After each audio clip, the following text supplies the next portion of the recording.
Greetings, imagination connoisseurs. Once again, it is I, your Duke of Dope Discourse, Robert Meyer Burnett. I invite you to watch and listen to the Designing Hollywood podcast, brought to you by Martika Ibarra and the great, legendary Hollywood costume designer, Marilyn Vance.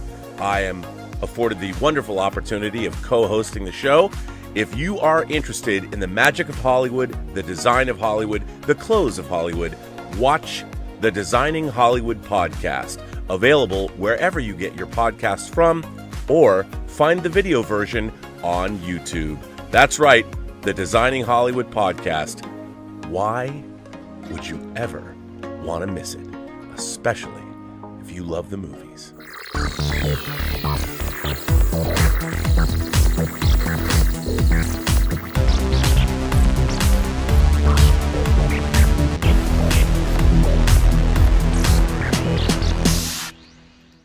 Well, greetings, imagination connoisseurs. Once again, it's I, your Duke of Dope Discourse, your master of fun and wonder, your viceroy of verisimilitude, blah, blah, blah, pharaoh of physical media, call me what you want, Robert Meyer Burnett, and this is Let's Get Physical. I can't even sing today because my throat's still jacked from last weekend, but it's Let's Get Physical, episode 90. And you know what? You know what? I'll tell you what. It ain't episode 90. It ain't episode 90. It can't begin yet until we have your German, my German, the world's German, the people's German, all the way from Saarbrücken, Deutschland, Mr. Dieter Bastian. Dieter, how are you? Rob, I'm fine, and thank you for actually putting the show a little bit up early, because I have early shift tomorrow, so for me, it's actually nice to start a little earlier. But at first, we would like to take a moment to thank our sponsor for the show, Candy Lane Olive Oil. So, have you ever wondered why your meals are mediocre, almost tasteless at times? Well, then here comes your saver. Switch to Candy Lane Olive Oil for your cooking. Just 1 or 2 drops of this fine elixir, and your dish becomes delish with chef's kiss. So head over to www.candylane.org and order your bottle of this great food enhancer. Use your promo code PGS for life to get not only 1 but 2 bottles for the price of 3. Your credit card will be charged immediately, and we will ship whenever, so you don't have to wait that long for your food enhancer.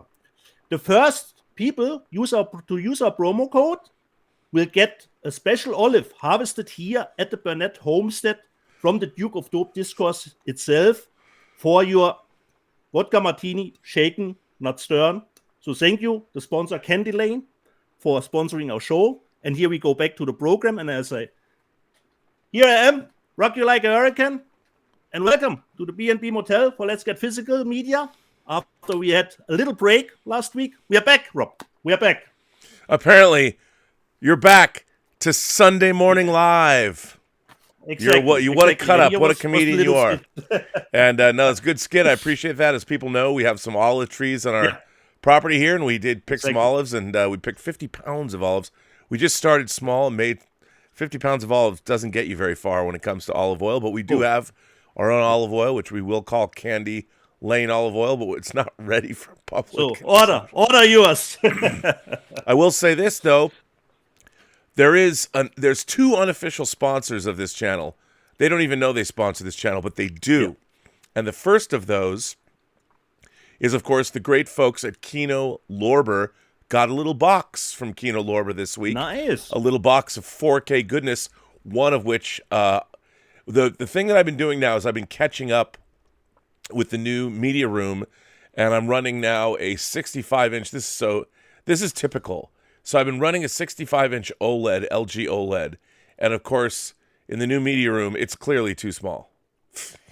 So as always, Rob. As always. Gotta look at that Sony Master Grade or Master Class, whatever you want to call it, OLED, the 83-inch. And I was looking at a short throw projector. I was looking at John's. Okay. Campy it's not properly adjusted, John. You got to properly adjust that. But it's pretty good. But I have to say, in our media room, I think an 83-inch OLED is as big as it needs to be. But I have to say, having gone through a lot of my collection. I have about 600 4K discs, and I've been weeding them out onto their own shelf. And I have to say, I've been very impressed with a lot of stuff that I've looked at, and even things like going back and looking at Beverly Hills Cop, like the new Paramount Beverly Hills Cop. That Blu-ray was garbage, and when they re-released it, it was a grain storm. It was just a mess. And I like grain. I like grain structure. Remember, kids, when they use DNR on a film that might look grainy, what they're doing is blurring the image. So there's been some. I've just been joyfully going through my collection, watching these 4K discs. Awesome. For the most part, pretty spectacular. Been pretty happy. But Kino Lorber, man, Kino Lorber's 4K collection, they're clearly, in terms of their titles and in terms of the quality of their discs, they're getting right up there. And this week, I'll just, since I want to give them mad props, this week I watched Kino Lorber's upcoming disc of The Taking of Pelham 1, 2, 3. First of all, the great Owen Roizman shot this movie, and he shot like The Exorcist. This film is so much fun. It's so well directed. It's so, and at a peak verisimilitude. When you watch this movie, you realize this is one influential film. Obviously, it was remade, but this film starring Robert Shaw and Walter Matthau, the score by David Shire, everything about this movie is great. It's lean, mean, it's beautifully directed, and it's so influential on, you go back and you watch like Spike Lee's Inside Man, Die Hard with a Vengeance. There's so many New York heist crime stories that were financed, that were influenced by this film. Kino Lorber did a terrific job on this 4K transfer. I don't know if they're just acquiring the transfers from other people or they're overseeing these transfers. And this is chock-a-block full. They repurpose all of the special features when they can. And what's really interesting is, we'll talk about it later, but I had a Quentin Tarantino double feature, and I had forgotten the whole conceit of you're Mr. Pink, you're Mr. Brown, that comes from this, and all the criminals.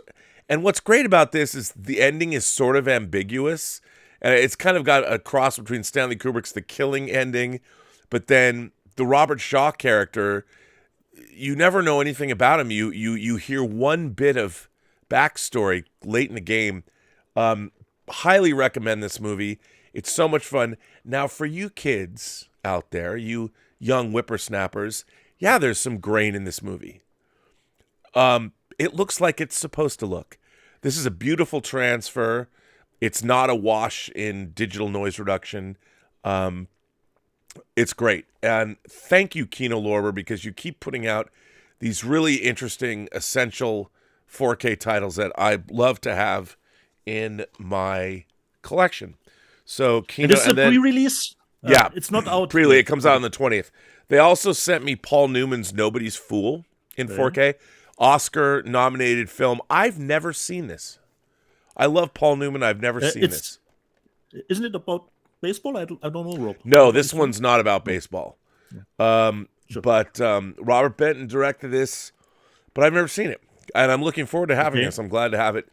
And if it's like anything else, Kino Lorber, between Kino Lorber and Warner Archive, which we will talk about later because they dropped their upcoming slate.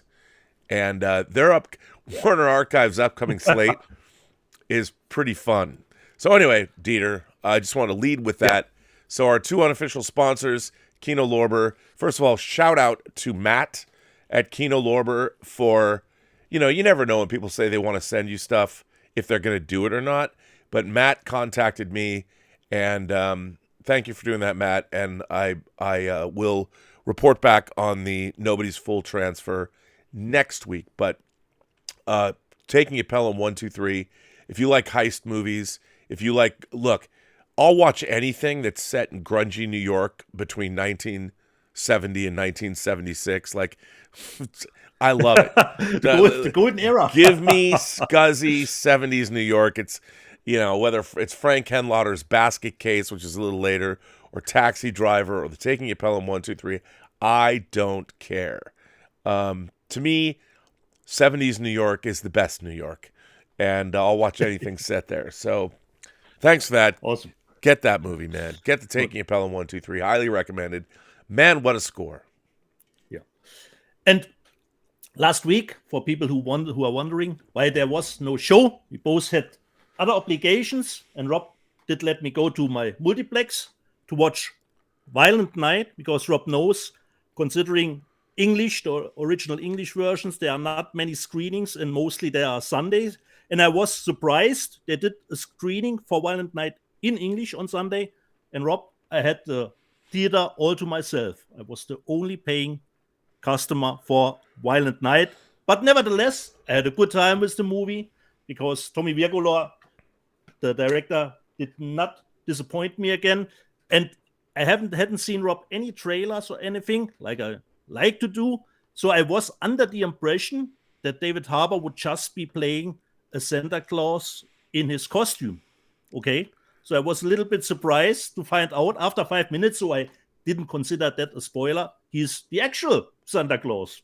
So that gave the movie a little bit of a different vibe. Have you seen it, Rob? No, I haven't, but everybody loves it. So yeah. And that, of course, brings us to, Rob, the box office. How did Violent Night do in his second weekend? Well, let's talk about that. Let's look at the box office today, Dieter. This again comes to us from our friend Anthony D'Alessandro, who I don't know. I just call him my friend. He's not really my friend. I don't know him, but Anthony, I steal your work every week, and happy to do so. So here's what the headline is. The box office was only 38 million, which is anemic. Near the 2022 low before Avatar: The Way of Water soaks up all the air. What happens when there's no wide theatrical releases and it's the holiday season as we emerge from the pandemic? Why? You get the second lowest box office weekend of the year. So the top pick this weekend is, for a fifth week, Wakanda Forever, which made 11.1 million on Friday.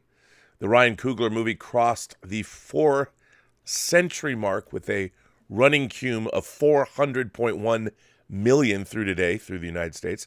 Wakanda is placing 5% ahead of Doctor Strange in the Multiverse of Madness. At the same time, the movie will best Multiverse of Madness 411 million by next weekend.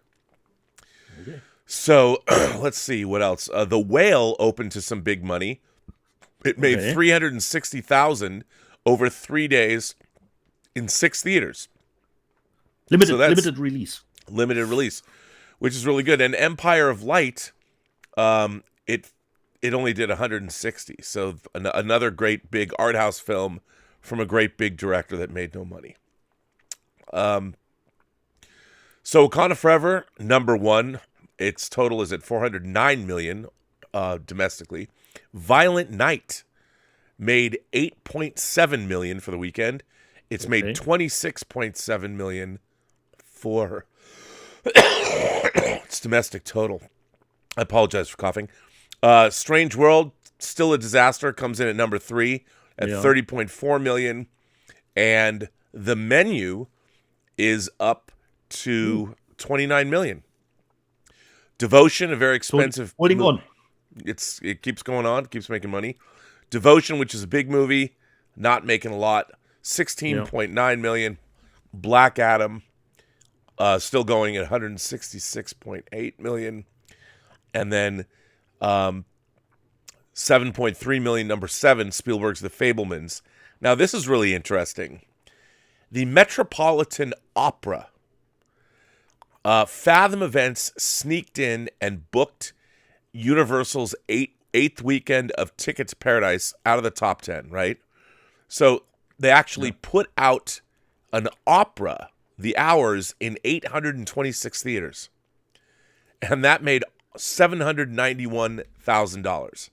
An opera. So they're doing a lot of things. Rob, here in my multiplex, playing operas is practically a standard.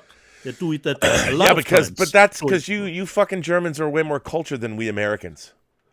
You know, I mean, I used to, when I was buying Laserdiscs, they put out unbelievable operas on Laserdiscs. As a matter of fact, I think I still have Götterdämmerung, Wagner's Götterdämmerung on, it's like on 8 discs or something. So that's cool, you know. And then I Heard the Bells, which is, I think, a faith-based movie. That made $4 million. And spoiler alert, which is the Jim Parsons film about a man's boyfriend who passes away. That made almost $1 million, $800,000. So, hey, everybody's waiting for Jimmy C to come conquer the box office next week. When will you see it, Rob? I'm seeing it. Your tickets? I'm seeing it Thursday night at 7 o'clock in IMAX 3D. Okay, I will see it on midnight when we switch from Tuesday to Wednesday. Coming midnight 001 a.m. I will be there. Hopefully rested so that I can take the full movie in, and really looking forward to it. Oh, I can't wait, dude. I'm really, really excited. Yeah, totally. I think it's gonna be great, especially for us as 3D fans. Really looking forward. How it will. The trailer already blew me away, so really looking forward to it. Very much so. Okay, where do we go, Rob? Where do you want to go, Dieter? Okay, let me just considering streaming two things. Perhaps you watched the two. I watched, of course, Troll came out last week. Dude, this movie fucking rules. Wasn't it nice, Rob? From our friends in Norway. Yeah. So, and totally would love to see a sequel of it. So nicely done. And of course, what probably everybody watched, I watched Wednesday. I did too. I had totally good time with it. So for me, Wednesday is probably like a Sheldon type, just a little bit more morbid. Yeah, I really, first of all, Troll is great. I really loved, really, I don't know what I did to your video there, but I really liked it a lot. I thought it was great. And I had a good time with and Wednesday, a star-making performance. She's great. Yeah, I had a great time with Wednesday too, and I have started but not finished yet, Rob. I don't know if you have seen it on Apple TV. Bad Sisters. Yes, the Irish show. Yeah. But I watched all of it. If you people, what do you mean you people? If you people haven't seen Bad Sisters, Bad Sisters has one of the great. I mean, I haven't seen a male villain character not since Ramsay Bolton. Have I seen someone on TV that I wanted to die more than that motherfucker? Exactly. He was man. What a fucking douchebag. I loved all those sisters. Douchey. I gotta tell you though, I think that there's something going on in Ireland. Like whenever anybody does anything, like I want to live in that city. Like I want to like move.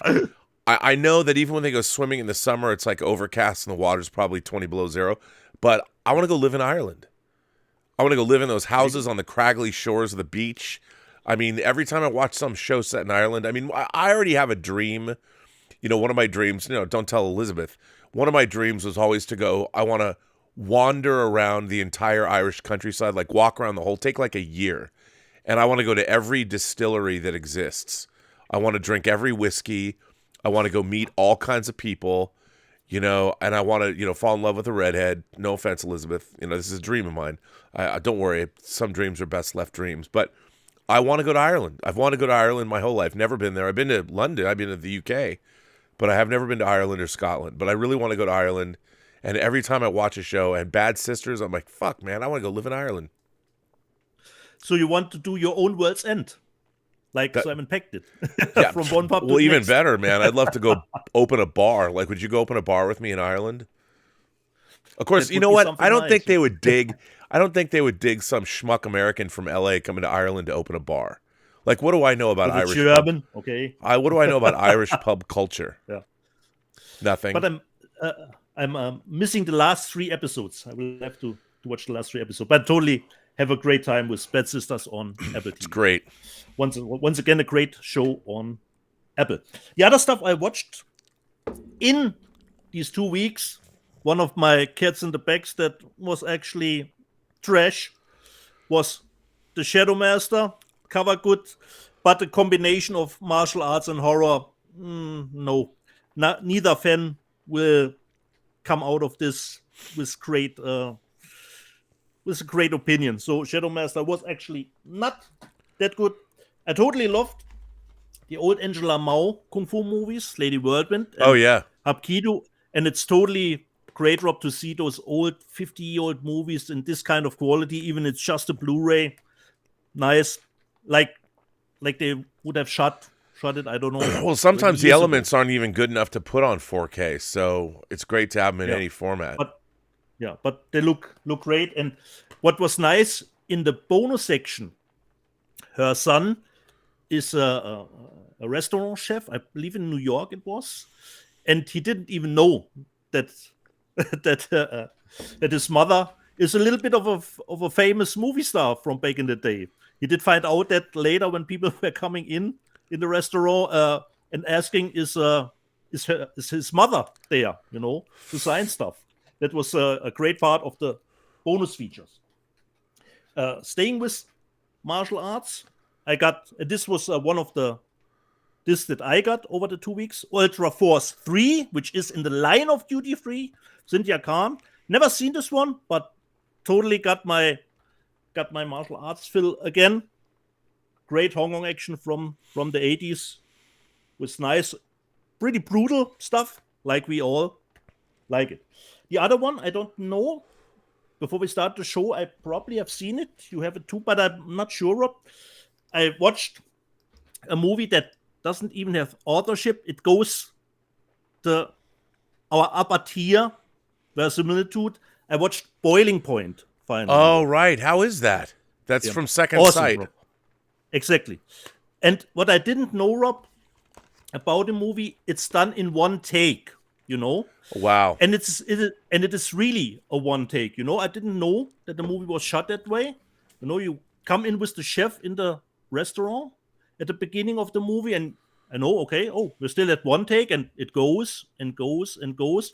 And of course, there are some moments where I thought there would be perhaps an edit here, an edit there, but it was actually, there's not one edit in the movie. And they did 4 takes, and then they had to shut down because of COVID. There was a lockdown, and they did use the third take of it. Wow. Great movie, Rob. I didn't want to get that much away.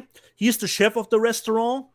The movie starts, the food inspector is there, the health inspector is there, Already there's some hectic in the place, and it's great. They're going through in the back of the kitchen. So it's just a little bit about over 90 minutes. Highly recommend, Rob. You're getting Boiling Point. Really great. Okay. Great little movie with great performances. And it's from Second Sight. I said, so I didn't know that this was done in one take. And sometimes we say it's a gimmick, to do a movie in one take. But here, it totally fits the narrative, It gets more tension because you don't have a cutaway to anything, You're still in that situation, There are the guests that want a steak, but steak isn't on the menu. You have the manager who just wants to please the customers, no matter what ridiculous they want, Right. So great movie, Rob. Great movie. Boiling Point. This was some of the stuff I watched. So, where do we go, Rob? Should we show some stuff? Where do we can show some? Yeah, we can show some stuff. Hey, you know what I got? Okay. I got a package from the lovely Emma Bannon.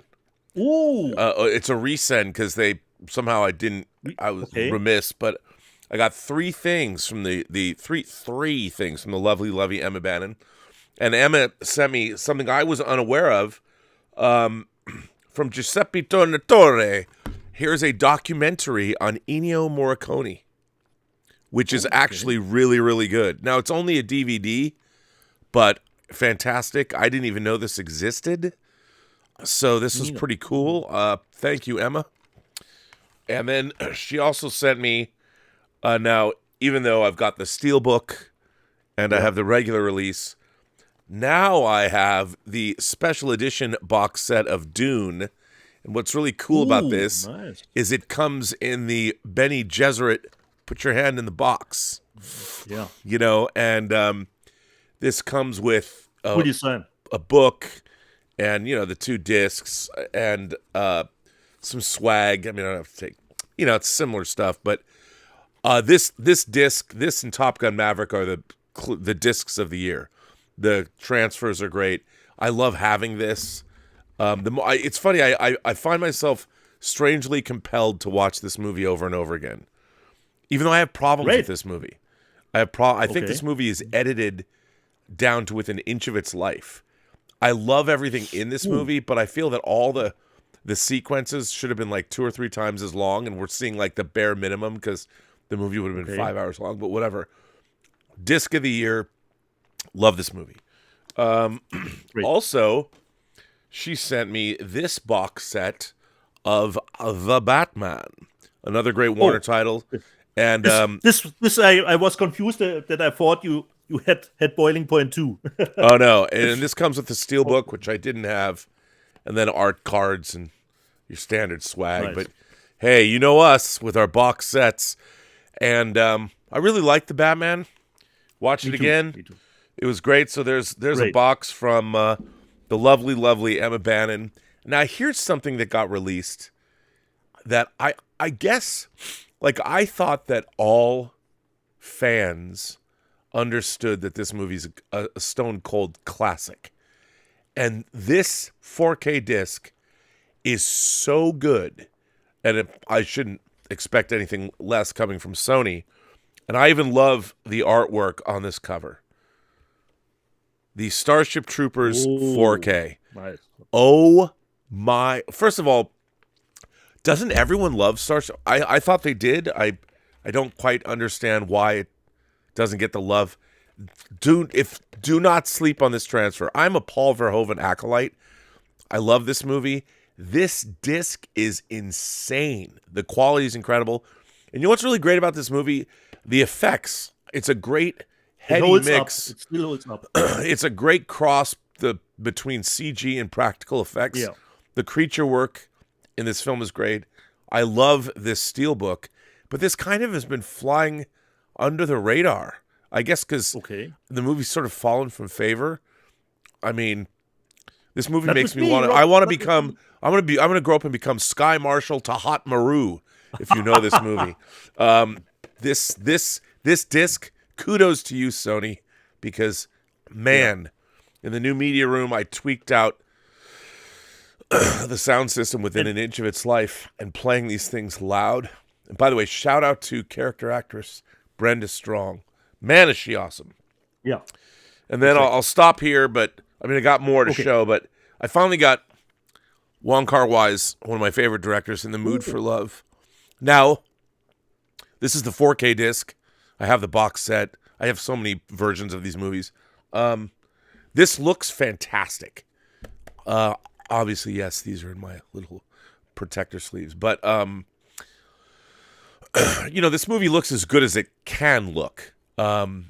It's just phenomenal. I love this movie so much. Tony Leung. This movie makes me want to be a Chinese man in the 60s, a handsome Chinese dude wearing linen suits in the rain.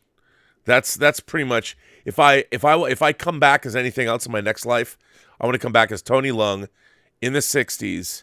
I want to wear linen suits, and I want to live down the hall from a woman I'm already in love with who's also married to somebody else. That's what this movie does for me. I love this film. Nice. Awesome. So, sorry I'm coughing, people. I'm trying not to. No problem. I take a little bit over up. Just on the quick note, considering our World Cup, we did miss last Sunday, so we did miss a little bit of matches, and there's only one physical media country left that's of use to us. It's, of course, France, my neighbors. And at the moment, Rob, you sneaked up on me. It's 10-9 for me, but you did made the right guess, considering I believe it was This was not Iran, guess. USA. This was insight. Yeah, exactly, Rob. So we will.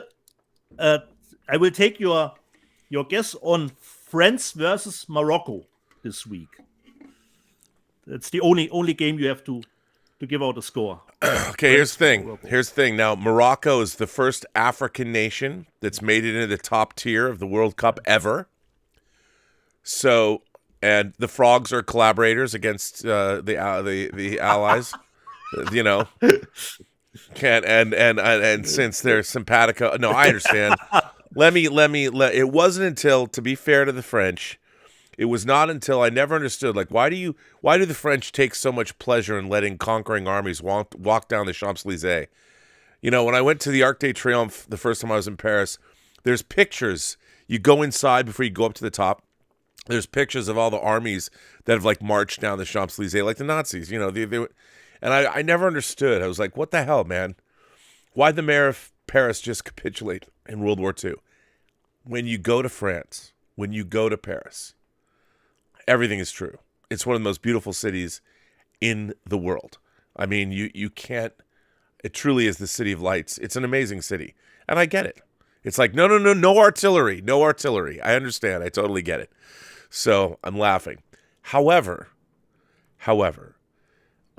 because Morocco hosted last year the world's first comedy film festival in Rabat, Morocco.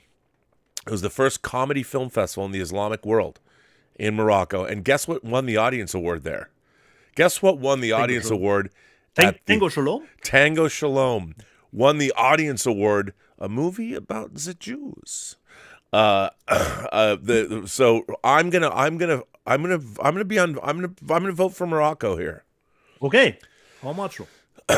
2-1. Don't forget, Rob. There has to be a decision, so it can go to the penalty kick shootout. It can. It doesn't have to, but it can.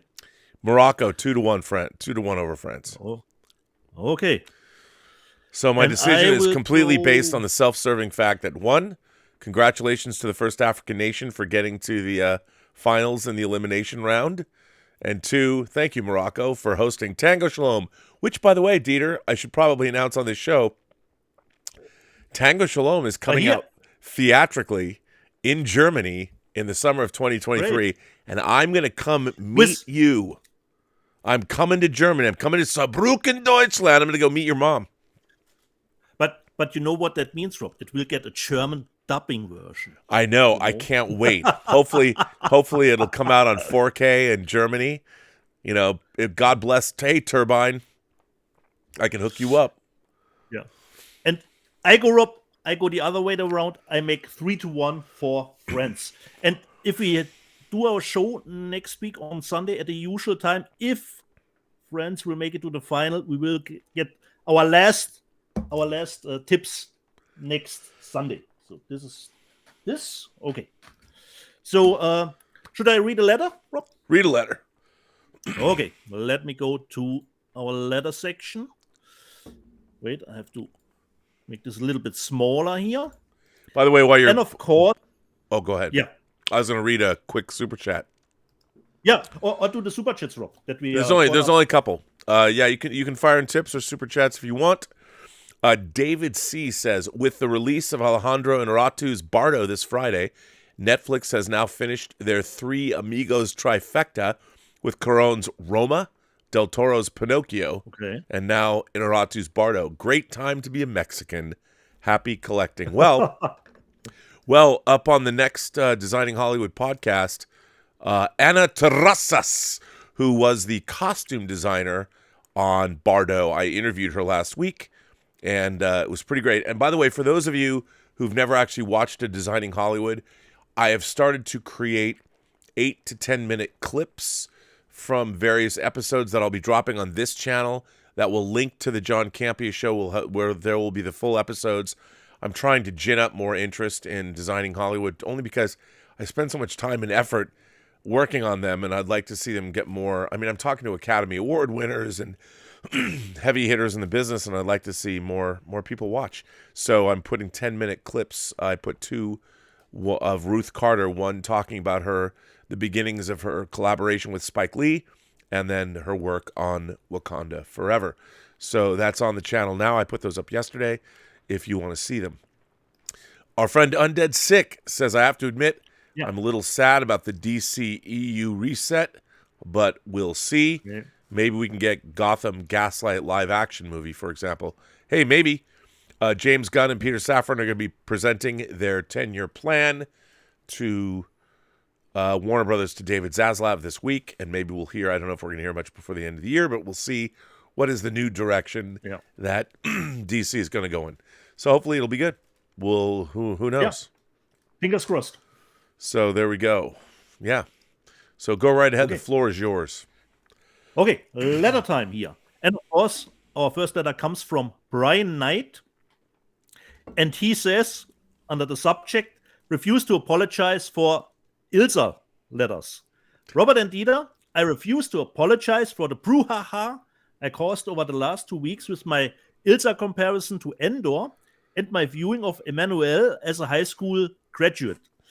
You should also not be ashamed for your mentioning of Jess Franco's Eugene and Justine movies. Can't wait to buy them, and your love for non-plantation movies. I believe figuratively on January 1st, 1980, the era of those movies died. What we have seen over the last 42 years is sci-fi, action, comic book, and bloody horror movies. Body counts, yes. Nude bodies, no. There are simply no new exploitation directors like Jess Franco making the movies like Emmanuel, Eugenie, and Justine. Our world is sorrier for the loss of this kind of genre of movies. Okay. From Brian Knight. Brian Knight is absolutely correct. I mean, you know, if there's an unofficial model of a motto of this channel, not model, motto, it's bring back the fucking. That's what we need. I mean, you know what the problem is? Pornography killed it. Where's it? You're going, and this is no one's bringing their finesse game anymore. They're just moving straight to the main event. It's too bad. A whole generation of youth is lost. You know, if there was more fucking going on, there'd be less. People would be worrying less about how they identify. So no one's having fun. Kids are not having fun. They're all depressed. They're all on prescription drugs. Because no one's fucking. Get back to it. Let's watch some exploitation. Get back to the fucking. And it'll change society for the better. That's a nice T-shirt slogan. Bro. Yeah, let's get physical media says, let's get back to fucking. Then that's FUCKIN apostrophe. No, I agree. Nice. I think, look, unfortunately, you know, the degradation of women in a lot of these exploitation films is not good. That's why Ilsa is so important. She degrades men, castrates them, kills them. When they are no longer of use to her, she eliminates them. And the whole rape revenge genre is based on women exacting revenge against men. Of course, they have to be horribly abused before they get to the point where they blow dudes away with shotguns or castrate them in bathtubs. But still, it's too bad. But that's why you can get I Spit on Your Grave in 4K. Considering Bad Sisters, it's not a rape revenge, but a revenge story. It kind of is, though. Nevertheless. But oops. You haven't seen the last 3 episodes. No, Rob, please. No spoilers. Okay. Never mind. I didn't say anything. The next letters comes from Just LG, and his subject is, could streaming get sneaky to gain subscribers? Following some of the topics in the last show, I was wondering if you could see streaming services get sneaky to grow subscribers. Specifically 2 ways. 1, the only way to buy a physical release of a movie or show is to be subscribed to the streamer. Example, the only way to get Star Wars Endor on Blu-ray 4K is you have to be subscribed to Disney Plus first. As part of your subscription, you have the right to buy a physical release down the line, and it's directly through Disney, only possible as a pressed movie on demand. Second, mandatory subscription minimum of 8 months, no more month-to-month subscriptions. Example, you want to watch Stranger Things Season 5, you have to sign up for an 8-month subscription that can be canceled early. That can't be canceled early. The season may drop all at once, but you are still committed and already paid for the 8 months. You can't get out of the contract early to save money. You are all contractually in for at least a longer period just to watch the one show you want. These would be shrewd moves. Could you see streamers starting these type of things to gain and keep subscribers? Also, from my perspective, LG, this is really a little bit far out. Your take on that streaming services would go that far. They actually don't want to put out Blu-rays in the first place. So to do it kind of that way, to combine it with a subscription, it's a little bit far out, perhaps in a dystopian future, but what do I know? Rob, your take? No, I think it's not a bad idea, but it's never going to happen for what you just said, Dieter, the reasons you just said. The streamers, look, here's the problem. Manufacturing physical media, manufacturing a product, which means, first of all, you have to manufacture it. You have to actually author the disc and have the disc replicated. Then the disc has to be packaged. And then it has to be sent to distributors. All of those costs they're trying to eliminate. What the streamers want to do is go direct to consumer with movies, and files and streaming services are where they want to go. And eventually, I mean, it's been very interesting to me because I feel like I've turned into Vincent Teo over in the UK, who does HDTV, his videos. Between Small Change and Vincent Teo, they do a great job. I mean, the YouTubers, there are 4 other YouTube channels that I watch for home theater. There's Films at Home. I love his channel. There's the kid that I always forget in the UK, who's very serious. He kind of talks. He's like, and I forget his name. I'm sorry. Yeah. But I think he was very critical of the Lord of the Rings disc, I believe. Yes, he was very critical of Lord of the Rings, but he also has a great Criterion collection. He's got a beard. He has a very soothing voice. I watch him, then I watch Small Change, and I watch Vincent Teo. And I love you guys. So shout out to all 4 of you. So subscribe to all of their channels. Subscribe to Small Change, subscribe to Vincent Teo, subscribe to Films at Home, and subscribe to that kid in the UK with the beard who has the very soothing voice. And I forget your name, and I apologize profusely. Isn't it something like boutique something? Yes. I don't know. Yes. Something like that. Yes. Yeah. Yes, I should look up and find out. But so I don't even know where I was going with this. The idea, considering streaming is combined with physical media. Here's where I was going with that. We are reaching a point where physical media is going to be gone. And we're rapidly, I mean, I think that the Xbox and PlayStation 5 extended that for a while. But even then, like you said, they're selling physical copies of video games that have no video game physical copy in them. And they don't want to do it. And I understand. Yeah. I still think I will take, and especially watching a lot of my collection, and I've been A-Bing things with how they appear on streaming services. And look, it really pisses me off that the Marvel movies are IMAX enhanced on Disney Plus, but not, and the audio on Marvel movies is not good. It's not the uncompressed audio that it should be. And I get it. They don't want you to own their movies anymore. They want you to subscribe to their streaming service.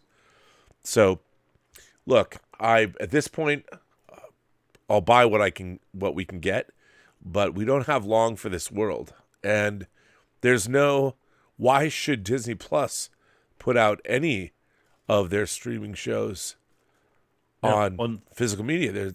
For them, there's not many people would buy them, comparatively speaking, and they want you to subscribe. And even if you did subscribe, what would be the incentive for them to make a product that they already have you subscribed to get in the first place? Why would they give you physical media? Why would they want to? Yeah. I mean, as much as I might want. And it would be a logistical nightmare to get those orders just for those titles, all made on demand. Okay. Yeah, I mean and then you are actually missing out on the people who buy the discs and perhaps are not subscribed to a streaming service. Right. Yep. The next letter comes again from Brian Knight. And the subject is The Meaning of Life from Monty Python, 1983. Robert, the simple answer to The Meaning of Life is watch the Monty Python 1983 movie, The Meaning of Life. Enjoy the Sperm is Sacred musical number. Watch John Cleese and Connie Booth teach sex education. And finally, enjoy the salmon mousse dinner scene. I literally fell asleep listening to your sermon on the meaning of life as it relates to physical media. Had to rewind to make sure I didn't miss any special insight. I didn't. So, Rob, I didn't know. Was there something you did on observations? Man, I don't know. I'm always going off on where this is coming from. And me and my sermons. Away. What can I say? I don't know. I mean, I look. So I'm missing a little bit of the context here. I'm not sure either. I mean, it's hard for me. I do so much streaming. I probably was popping off about physical media, but exactly. One of the things that I just enjoy having a collection of movies now that I haven't, to be honest, in my relationship with Elizabeth, I always felt half-assed, like my home theater system was discombobulated, and now it's in a room. We have a dedicated home theater room, and I got to put everything up the way I wanted it, and it's incredible. Yeah. It makes fun to watch movies there. Yeah, because now I can bring my stuff in there, because before I had my entire collection in our bedroom. It was just a mess. And now to have a dedicated room that's basically Spartan with a couch and then the system all around you. Yeah. But we saw that nice picture on Instagram when you were watching Top Gun with the Hounds of Hell. Yes, and their favorite room in the house is the movie room.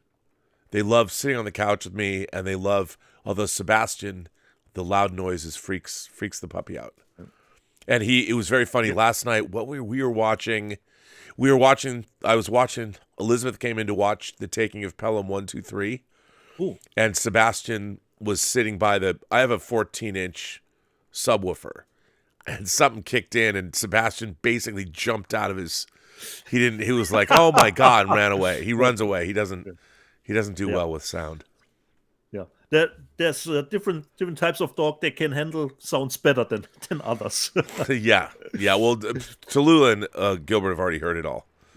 Yeah. So, Brian Knight again. This time the question is not the 10 deserted island movies. Robert and Dieter, the question is not what 10 movies you would bring to a deserted island. The question is how you also have a DVD player, a UHD television, a kick-ass sound system, a generator to power the system, and finally the fuel source to run the generator. The island isn't so deserted after all. Come on, Brian. Do we really go with verisimilitude just? No, that's not true. That isn't true because all that equipment came out of the ship somehow. Yeah. We got solar panels. Yeah. We got there was an 83-inch OLED. There was a 9.1 or actually 11.22 or whatever surround sound system. They just happened to be there. And we crashed like in Lost, and did find a nice place that is already set up. It's and true. We saved our suitcase with the 10 most important movies.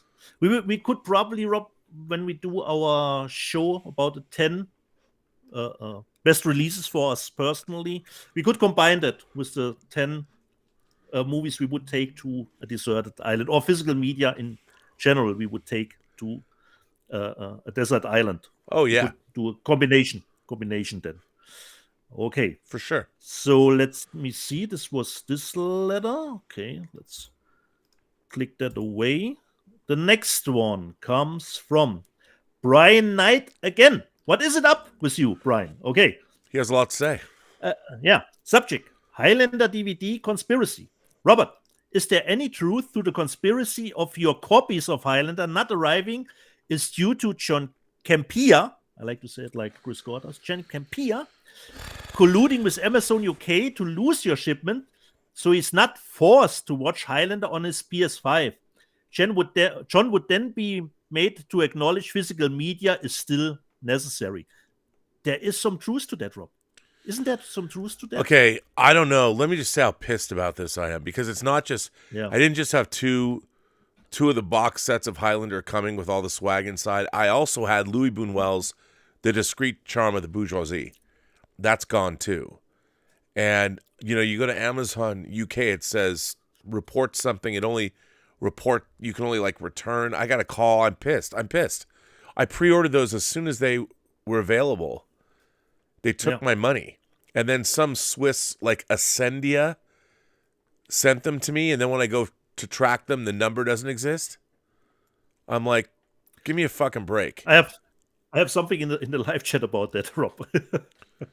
I mean, come on. Where's my Highlander? I mean, I can order the whole point is to get the cool box set with the swag. If nothing else, you can see it. Exactly. You set it up on your shelf. It looks badass.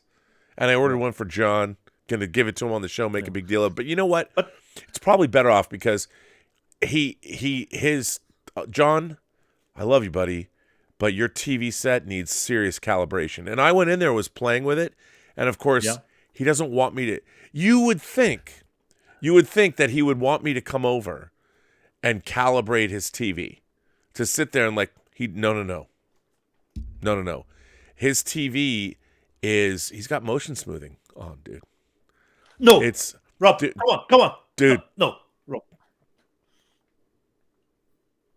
Are you kidding me, Rob? No, I'm not. Unbelievable. I'm not. But here's the thing. I told you. So there could be, Brian. There could be some truth to that, because we have one bad Canadian kid. There has to be one, okay? Mathematically, there can't be all good Canadian kids. Okay, one last letter. Let's see. This comes from our friend Vincent from France. And he writes to us and says, on the subject Blu-ray magazines, okay? Hi Rob, guten Tag, Dieter. In France, we still have a few printed magazines about cinema and one about physical media called Les Années Laser, literally the laser years in reference to the Laserdisc format. This magazine just published its 300th edition. The first number was in 1990.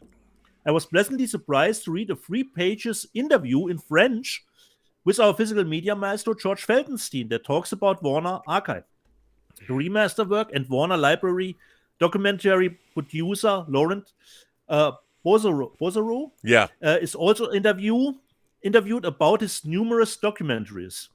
I do think these magazines are important to promote physical media and give us faith in Blu-ray releases, thanks to the technical reviews. Are there similar ones in the US and Germany? Thanks and keep up the good work. You're nearing the 100th episode. Yes, we do, Vincent.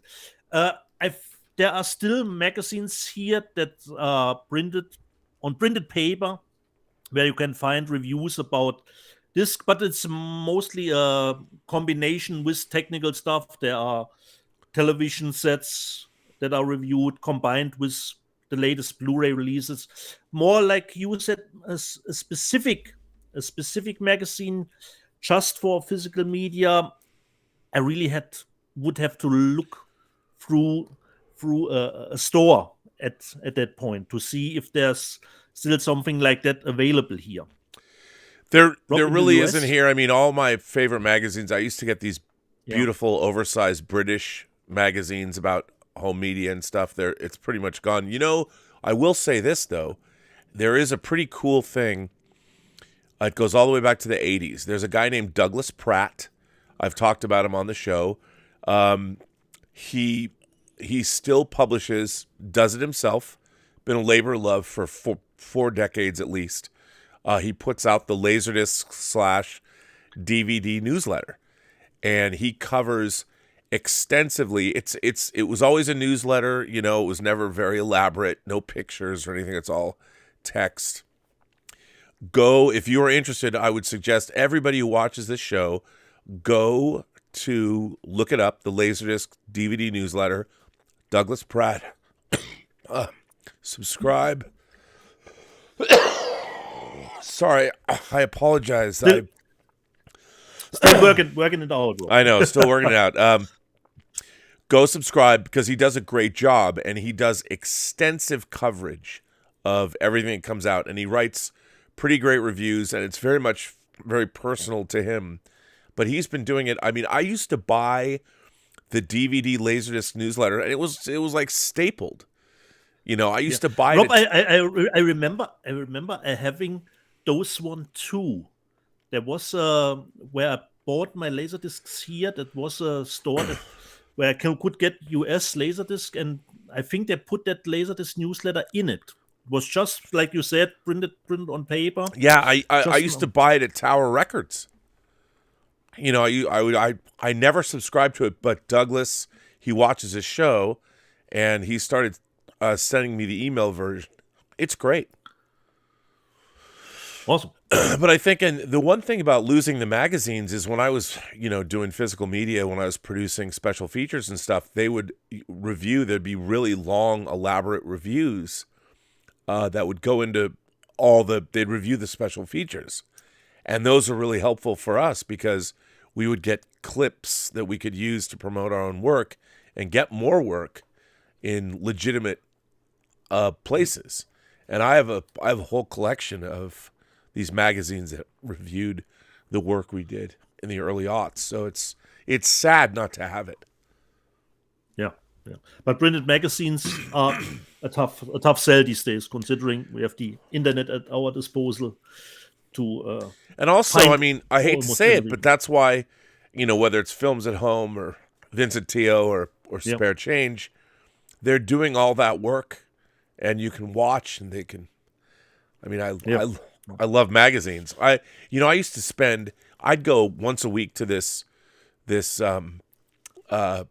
two newsstands in Hollywood. One was on Fairfax, and the other was the World newsstand, right off Hollywood Boulevard on Cahuenga. And I'd drop $100 a week, on European magazines, and I don't buy magazines at all anymore. Yeah, exactly. I have only two magazines. That is, I don't know if I have lying it around here. One for video games and one for just movies in general, not Blu-ray reviews, just movies in general. But that magazine I started to buy in 1982, and this magazine is still around here. So this I buy Empire magazine. Is the only magazine I buy anymore. Yeah, it's that kind of magazine here today. And I remember the first one I bought was with Arnold on the cover with Conan the Barbarian. Was the first cinema. Nice. Cinefex magazine went out of business last year. The last episode, the last issue was the Mandalorian issue. I have pretty much every. Cinefex was all on visual effects, and their first issue had 2 articles, one on Star Trek: The Motion Picture and one on Alien, and it all went away. I mean, in a way, I kind of feel that, one of the things about movie fandom is I feel that, we all used to be a little bit more educated because people were reading those magazines. And I feel that film fandom has become a little, we could use a little bit more knowledge about how movies are made to inform our fandom. I think it would help the online discourse a bit, but unfortunately, we don't have that anymore, which is too bad.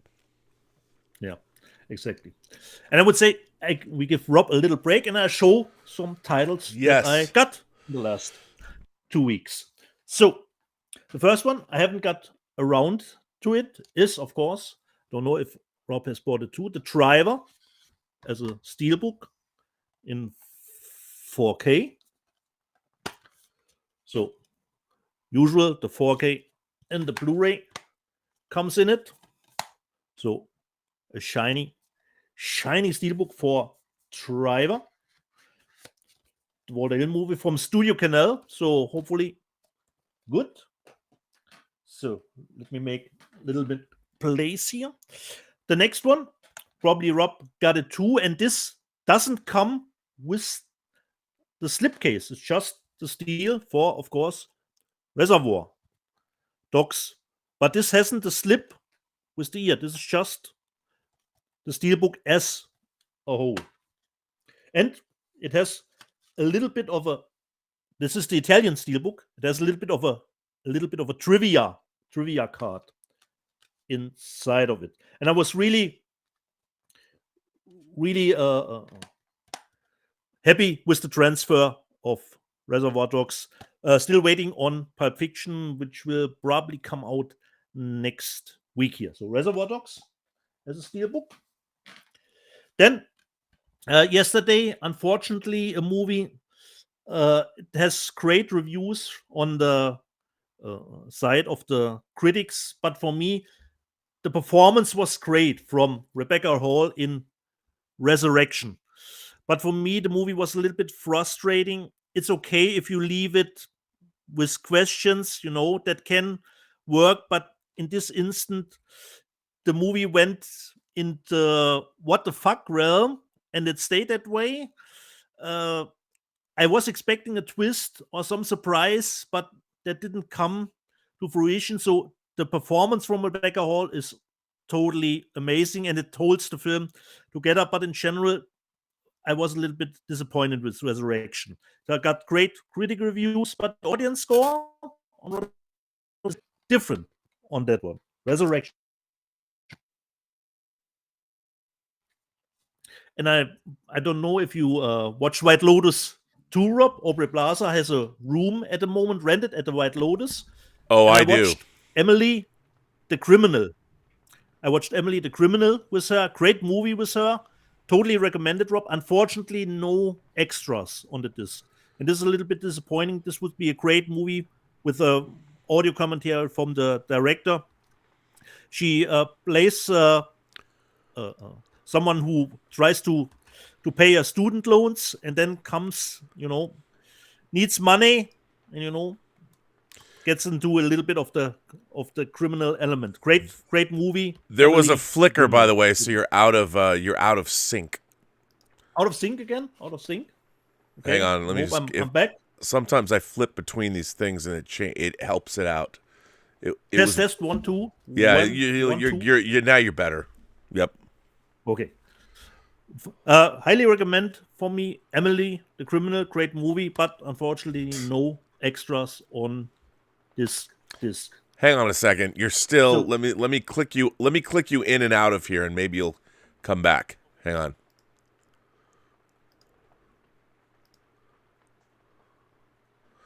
Okay. Yep, you look good. You look good. You look good now. Shiny. Okay. Then a little concert disc. Journey live at the Lollapalooza in Chicago. A really nice sounding disc, but considering how the concert was filmed, not to my liking.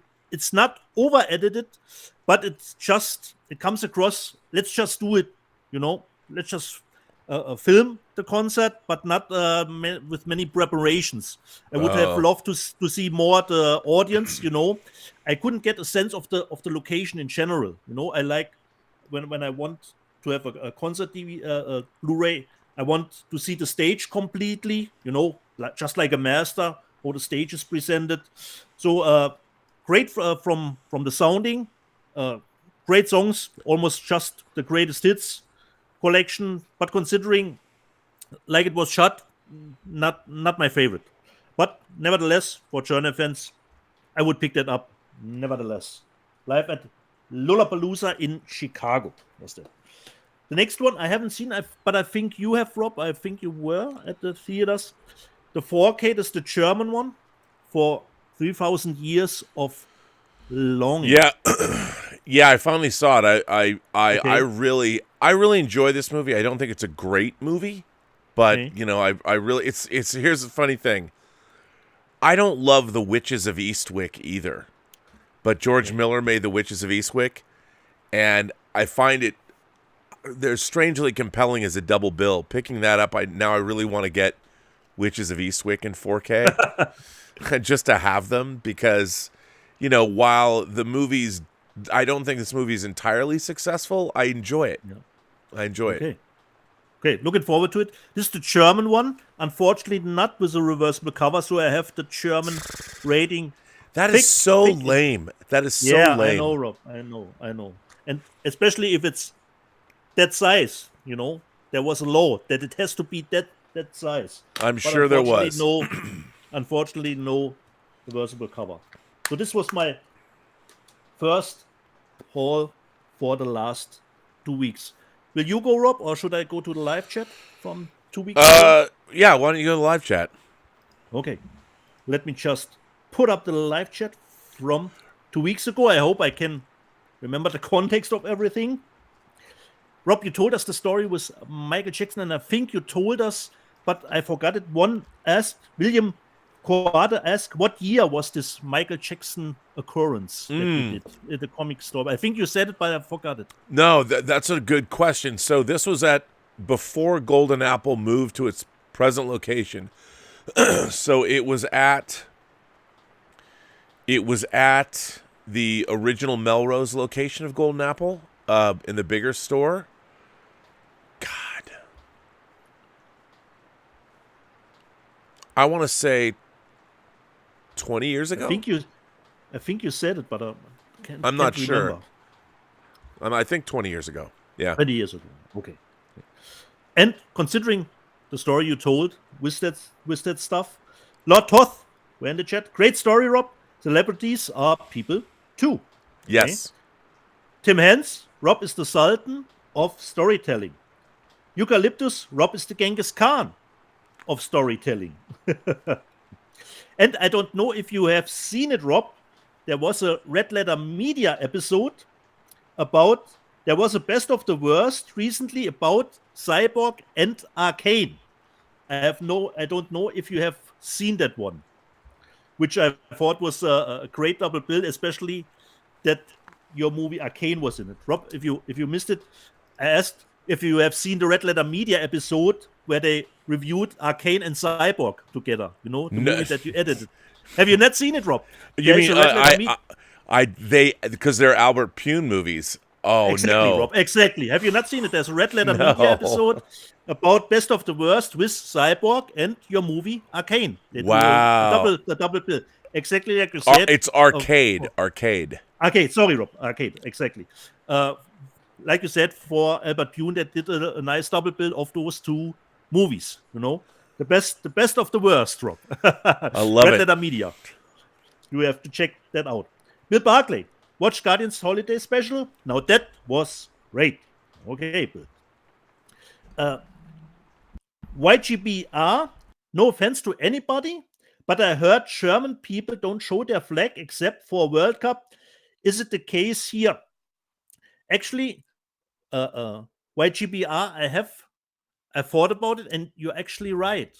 Considering showing our flag, that's mostly done when there is a World Cup. Other than that, I rarely see our flag, really not at all. So actually, you're right about that. Then Gordon Waddell said, Dieter, what happened? Germany versus Japan? What a bummer. My German grandparents are rolling over in their graves. Hope they beat Spain. Okay, we didn't beat Spain. We flew home immediately after the first round. Not our best outing. Okay. Marv Dogger was in live chat. In a recent interview with Cameron for Empire to promote Avatar 2, he says the Abyss and True Lies 4K are coming soon. So we will hold Cameron to that statement that our two movies that we are still missing as a great physical media release, The Abyss and True Lies, will be coming to physical media perhaps next year with the release of probably Avatar, the first one in 4K, and the second one. Bill Barclay, one nitpick about Guardians Holiday Special, about Kevin Bacon. None mentioned Tremors. And they built it was exactly what I told you for 2 weeks ago. There was Kevin Bacon. We didn't get Footloose, you know. You could have done more stuff. If you have the bacon there, come on. Altmetall was in the chat. You better bring movies to the island that you can watch over and over again. And I'm really there with you, Altmetall, but I loved how Rob thought about it. That you perhaps could bring movies that you haven't watched a billion times. So let's see if we do our 10 movies for the island, if we put stuff in it that perhaps we haven't watched 50 times over and over again. Roman Chopper. Rob, I don't know if you can help me out here. He asks, I wonder what Rob thinks about Jesus Franco films. Jess Franco. He says Jesus Franco. Jesus Franco, yes. As a matter of fact, I'm a huge fan. Obviously, we were talking about exploitation films earlier, like Eugenie and Justine. Jess Franco made a lot of great exploitation films. There's one that Blue Underground announced this week that I was going to mention in the news. So okay, nice. Yeah, nice. There you go. I mean, I'm a fan. He's made horror films. He's made sexploitation movies. He's worked in many different genres, and he's made a lot of movies. Yeah, and they're a lot of fun. Nice. Victor Fontaine. Yeah, I'm with Dieter. Sometimes it happens. Black Adam was not that good. Pierce did a good job as Dr. Fate, but that was about it. I did get bored with it. Okay. Agent Silverfox. Thought Black Adam was average when I first saw it. Decided to see it again. Did a second time to see if it grew, but it got worse. Manure. Okay. Film Watcher 96. I didn't like X, but man, Pearl was awesome. Okay. The second reel. Pearl is nearly flawless. Nice. Okay. And then Rob, Don Odin said, Ascendia tracking numbers don't work. What can I say, Rob? In the live chat, Ascendia tracking numbers don't work. Yeah, they don't. Wow, where's my discs? Yeah, unbelievable. Considering that I said I will probably buy Black Adam at max when it becomes a Schnäppchen. Victor Fontaine, Black Adam 4K will be a $10 purchase for Black Friday next year. And Don Odin goes a step further. Black Adam will be in the $5 bin at Walmart for Valentine's. Okay. Eucalyptus said, Deeds, you should get Wife-like. It's the worst movie of the century. Well, Eucalyptus, I have not heard of Wife-like. Okay. I have to check that out. Don Odin. Do they watch all the discs they buy at least once? I will not answer that question. Okay, I got to tell you, news flash. Yeah.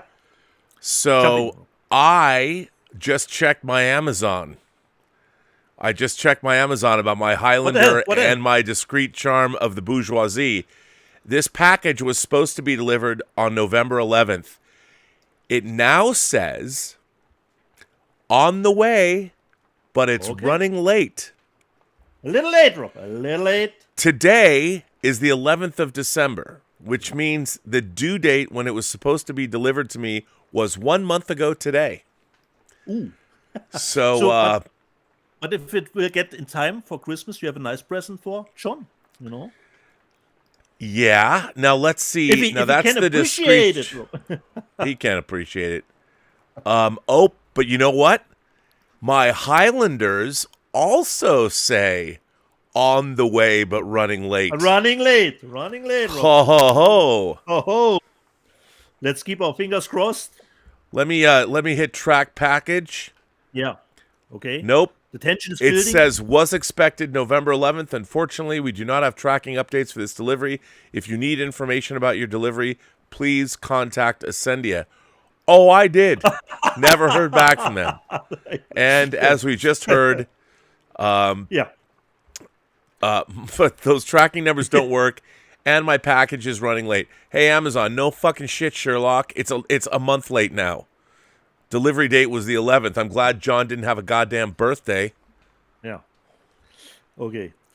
Like I said, Don Oden, do they watch all the discs they buy at least once? I will not answer that question. Vixter 5001.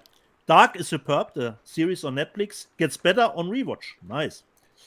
Our moderator, Tom Jr. Jackson. Warrior Nun is a great show. Exactly, Tom. So fingers crossed that we perhaps will get a third season. Irene Jobson was in the chat. Oh, I don't speak German. I mean 9. There you go. One word. One word down for you. Altmetall, I got hooked with 1899. Very nice in the first episodes. Rob, did you get around to watch 1899 completely? Yep, or and I finally finished it. Okay, I liked it. Little take. Okay. Ultimately, I liked it. Nice. Rob. Because you were a little bit hesitant on it first. Okay, it's not dark level. But for me, the volume stage, really, they did great stuff with the volume stage in they did. For sure. So this was Altmetall. Tele said, pretty disappointed in 1899, to be honest. Too much going on, and the mystery isn't as tight as Dark. Okay. Scotty R37 was in the chat. Clerks 3 made me cry like Kevin Smith. And Scotty said, Clerks 3 was great, but Lord Toss said Clerks 3 was awful, not funny at all. So very different opinions considering Clerks 3. And Michael Lynch said, Kev should stop getting high. His films are suffering from it. I talked a little bit about Clerks 3, Rob. Have you seen Clerks 3? Yeah, I did. I mean, look. Rob. There were very different opinions. I do appreciate the personal nature of the movie, but I think that Kevin Smith's and I'm a fan of Kevin Smith. I think he's basically shooting these movies as quickly as he can, and he's doing them for very little money, and he's making the most of what he has. But I feel like there's a little bit of laziness involved in the creation of the films. I think that he could be doing more to make them more cinematic. Put it that way. Yeah. Exactly. Ricky B.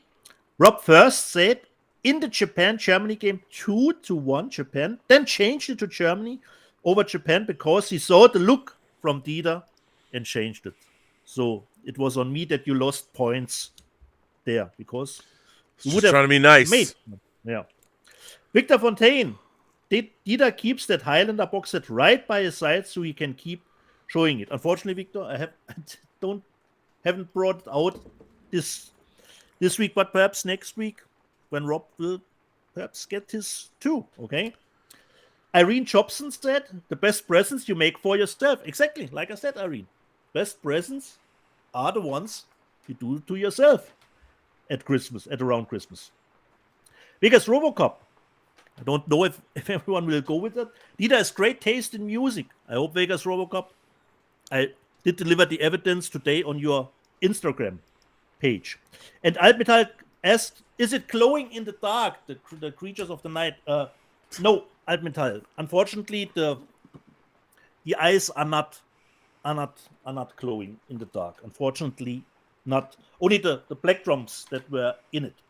And the last one, Tim Henn said, Gene Simmons from Kiss was rather good in Runaway with Tom Selleck. And Tim, you're right on the money. He was not that bad in Runaway with Tom Selleck. So, Rob, this was the live chat from 2 weeks ago. Do we have some super chats, or would you show? Yeah, we do. We do. Okay. James Evan Travis Hinton just sent in some support, which is very nice. And then sends in another super chat and says, I cringe at the idea of James Cameron releasing 60 frames per second versions of The Abyss and True Lies on 4K.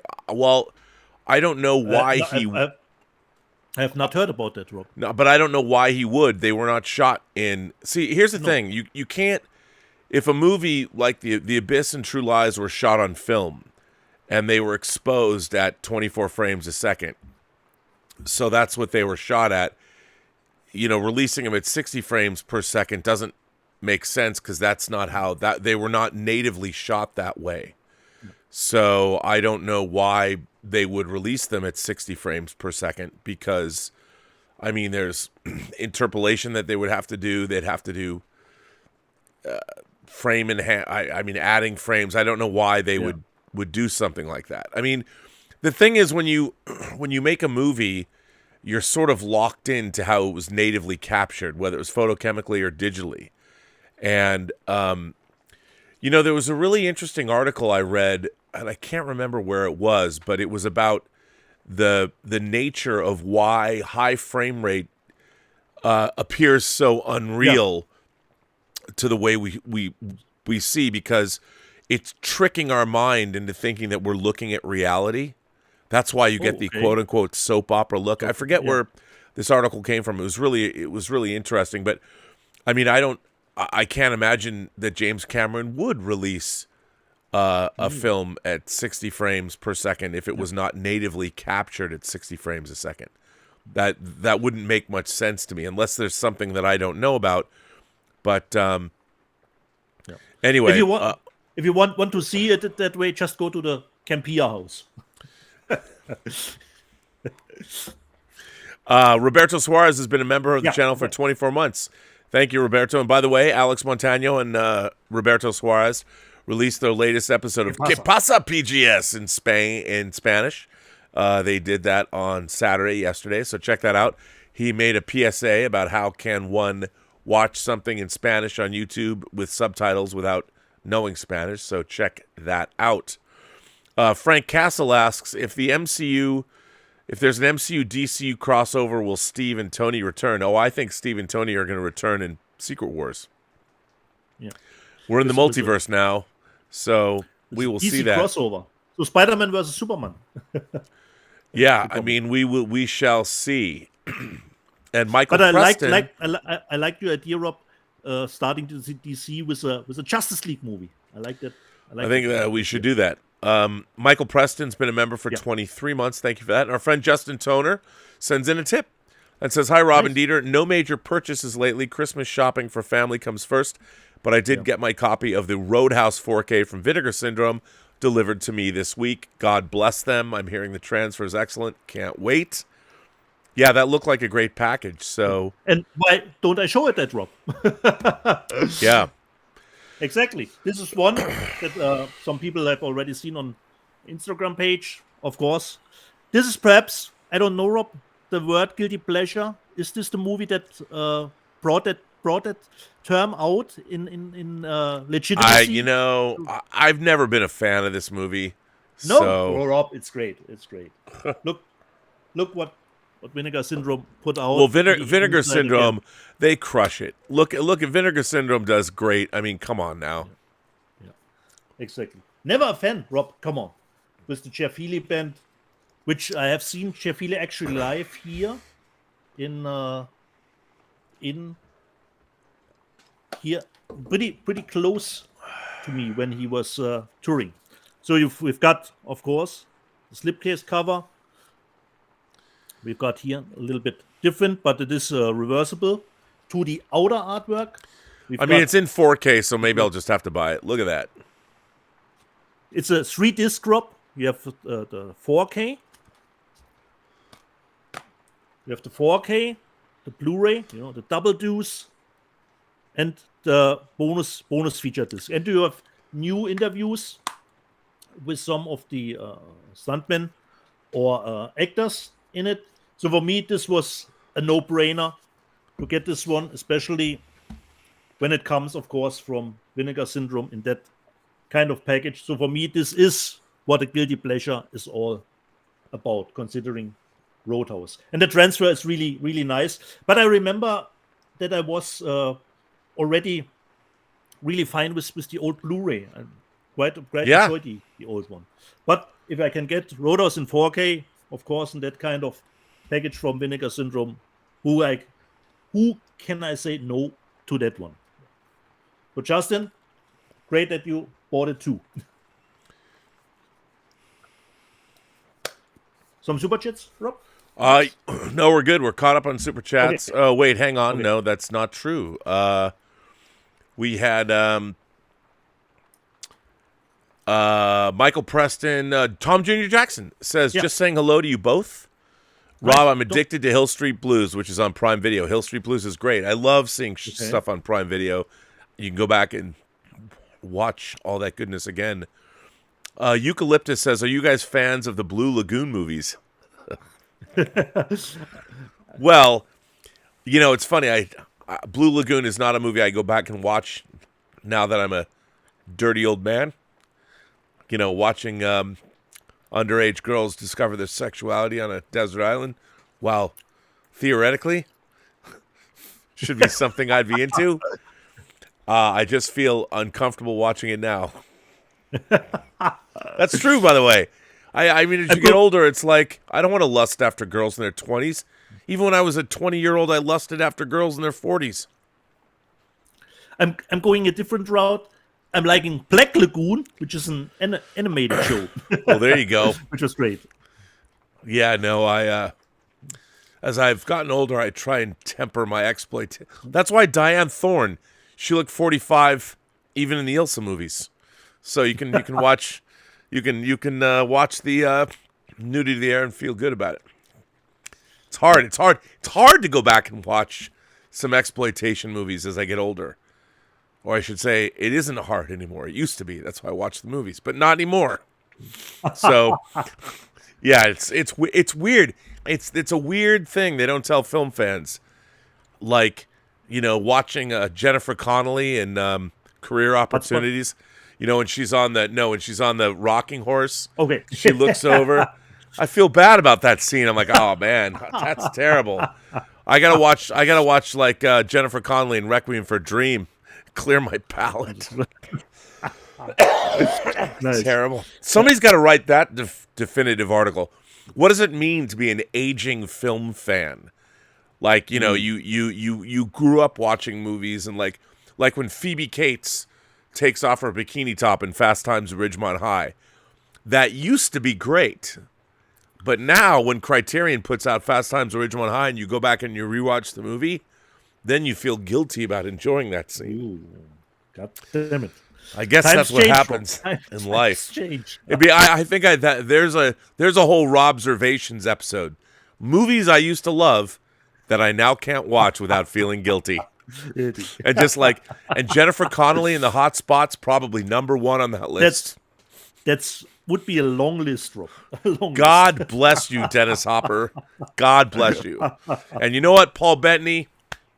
You go, buddy. There you go. You go. Fernando Rodriguez says, Escape from New York, any word on the quality transfer? I like it. I think it looks good. Yeah. There's two. You can get the Studio Canal, and here's the Shout Factory. Yeah, the Shout Factory. Here's the funny thing about people. Remember, like movies like Escape from New York, that movie was shot for like $4 million.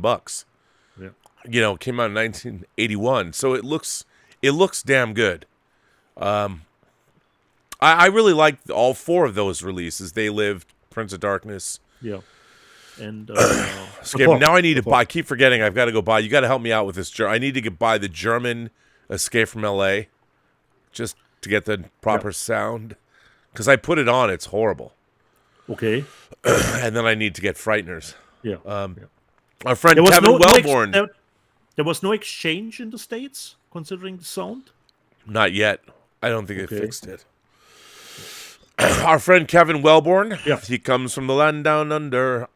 He's been a member for 8 months. Thank you, Kevin. Still for my Harry Palmer box set. Michael Preston says, just pre-ordered Black Adam. Will you or Dieter buy it? That will be a tough one. Like I said, as a Schnäppchenpreis. Yeah, I probably won't. Yeah, you're right, Rob. No, let's not. Stubble McShave says, don't say it's hard watching Blue Lagoon. Watch your phrasing. Stubble. You people. Do you show stuff?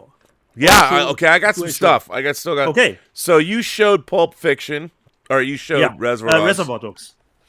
Nice. You have the normal. Ebook and the normal version, Rob. No, this is Reservoir Dogs. I did not buy the Steelbook because I didn't like it. I love the Pulp Fiction Steelbook, the Jackrabbit Slim's Dance Floor. Nice. Let me just say, I've watched both of these. These are spectacular transfers, both of them. This is stunning.